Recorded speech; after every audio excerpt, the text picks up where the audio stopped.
Ó, já já a gente vai mostrar aí que o Cuca deu uma resposta pro Abel Ferreira, hein? O Cuca deu uma resposta pro Abel Ferreira, aquilo que o Mauro César adora, né, Bruno Prado? Vai lá, imprensa, faz uma perguntinha do que um falou, talvez distorcendo um pouco. Eu fiz pro Abel a pergunta sobre o Cuca na coletiva. Eu falei, ó... O Cuca falou da questão dos 9, que o Palmeiras armou um ferrolho defensivo, queria que você falasse sobre isso. E aí foi da minha pergunta que o Abel soltou essa. Olha aí, parabéns. Da dica do melhor do Abel. pergunta, gerou a melhor resposta aí em muito tempo em coletivas de técnico. Pedrinho arrebentando. Muito bem, Pedrinho. Como sempre, ele que é setorista aí do Palmeiras aqui pela Rádio Jovem Pan, apresenta aí direto também. Parabéns, Pedrinho. Tamo junto. E hoje já teve um outro desdobramento dessa situação, porque o Cuca respondeu, porque o Abel Ferreira resolveu dar dicas do que o Cuca deveria ter feito. Ele disse que o Cuca estava jogando muito por fora, deveria ter jogado por dentro. O Cuca deu uma resposta. Agora a gente vai mostrar aí a resposta do Cuca para o Abel Ferreira. Vamos ver se tem mais treta, se agora suavizou, se o Cuca levou na boa. Aspas pro Cuca sobre o Abel Ferreira. Cuca, parabéns pela vitória, pelas mexidas. Obrigado. Eu queria pedir licença para fugir um pouco desse contexto, dessa vitória tão bonita, tão importante. O ideal é que a gente fale sempre do futuro, mas como o nosso contato é pouco e se restringe a pouquíssimas janelas, eu queria voltar para quarta-feira, quando o Abel, depois da sua fala sobre o 11 contra 11 e depois 2 a menos, o Abel, ele deu alternativas para você. Queria que você falasse se é o ideal esse comportamento de um treinador analisar dessa maneira o trabalho de outro, especialmente depois dele sair vitorioso. Eu não vi isso, mas o que eu queria te dizer, às vezes você pega uma frase dentro de uma entrevista inteira e você consegue descontextualizar uma entrevista inteira. Então eu me lembro que eu falei, ficou difícil para nós com um jogador a mais, e isso foi o chavão dos programas. Não pegaram a sequência da minha entrevista, onde eu disse que era um jogo de 80 metros, que eles saíam e nós saíamos, e quando nós tivemos o jogador a mais, não tinha mais 80 metros, nem 60, tinha 40, 30, que eles foram lá na linha defensiva, e por jogar em casa tem aceitação do torcedor e faz aquela motivação, o homem é mais. E você não achou os espaços para aquilo, porque sobrava no nosso time os zagueiros. 2 homens a mais, não teve jogo. Teve muito pouco, não tinha bola. O Palmeiras é um time reativo, então é mais fácil para o Abel pôr o Dudu para correr, marcar, e pôr o Rony para marcar. Quando você tem característica de outros jogadores, você não consegue fazer isso. O meu time não conseguiria fazer isso, porque meu time não é reativo.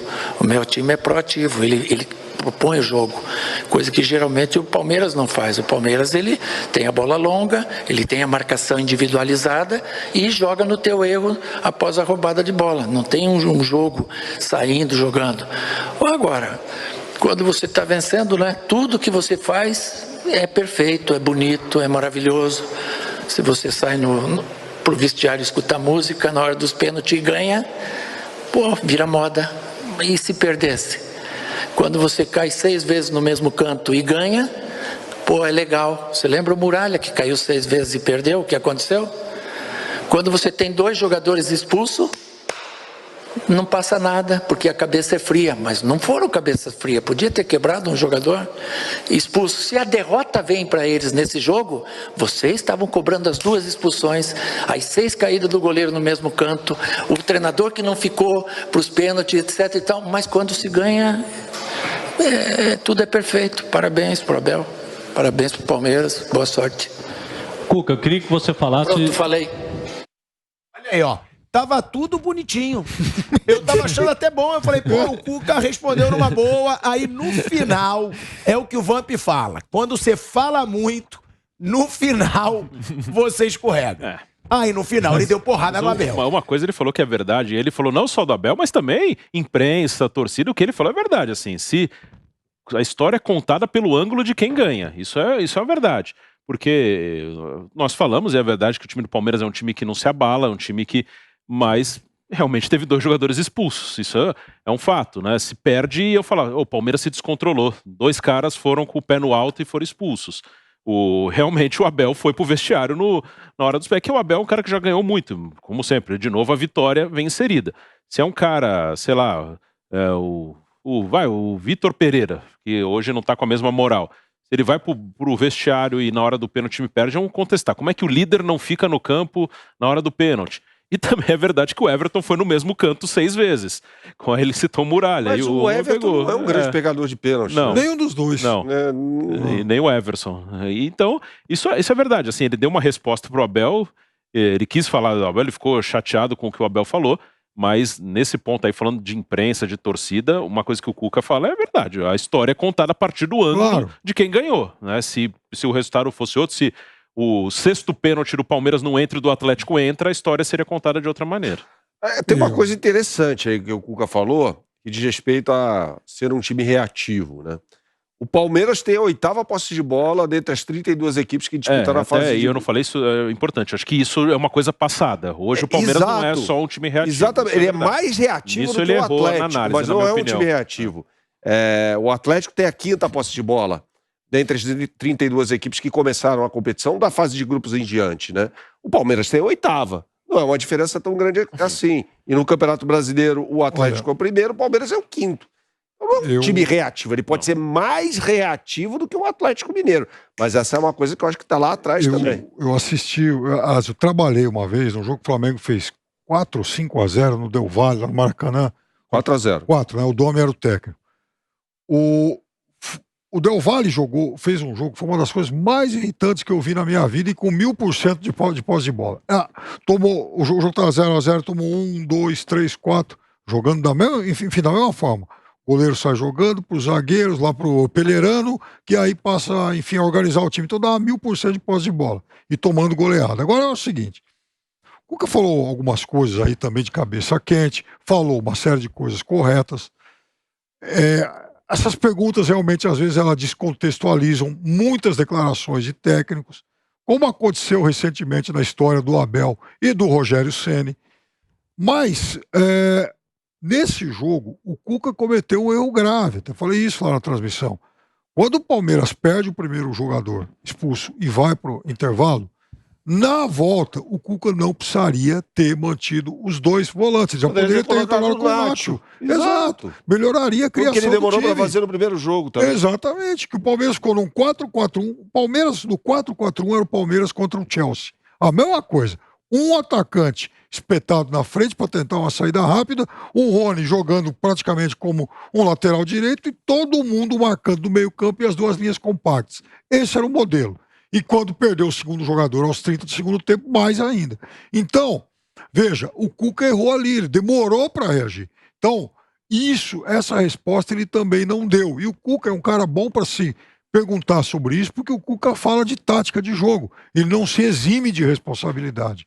Agora, hoje, por exemplo, eu trabalhei nesse jogo. O jogo até os 64 minutos, 68, não sei, teve uma bola no gol.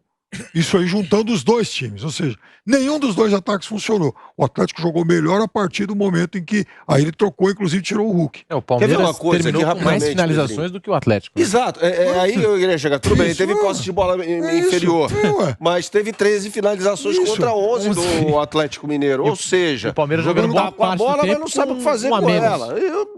O Atlético teve toda a chance de passar e vacilou. Acho que a única parte assim, que eu concordo no contexto, eu concordo, ele foi mal no jogo, o Cuca, é que num jogo, os 2 times, eles erram e acertam muito, os treinadores. Só que quando um ganha, parece que o que ganhou, ele só fez coisa certa. E o que perdeu só fez coisa errada. Perfeito. E eu costumo dizer isso em Copa do Mundo, que é muito extremo, né? Isso serve para qualquer Copa. Hoje o treinador do Brasil é o Tite. Mas serve para qualquer Copa. Se ganhar a Copa, ele vai ser elogiado até pelos erros. Se perder, ele vai ser criticado até pelos acertos. Exato. Isso que eu acho que é um ponto que às vezes incomoda os treinadores. O Cuca, acho que ele foi mal no jogo. Mas se ele ganha, E ele esteve perto de ganhar, foi por o sexto bestial do Otto Glória. Mas é isso. Ia ser tudo desconsiderado. E como ele perde, tudo aqui foi errado e tudo aqui foi certo. Não, mas é porque foi uma atuação bem abaixo da média para um time que tinha um jogador a mais. Sim, o time por foi grande mal. parte do jogo, né, Bruno? O time foi mal. Eu acho que ele tem que ser cobrado nesse jogo, ele tem que ser cobrado. Ele foi mal no jogo. É que eu acho que isso sempre acontece.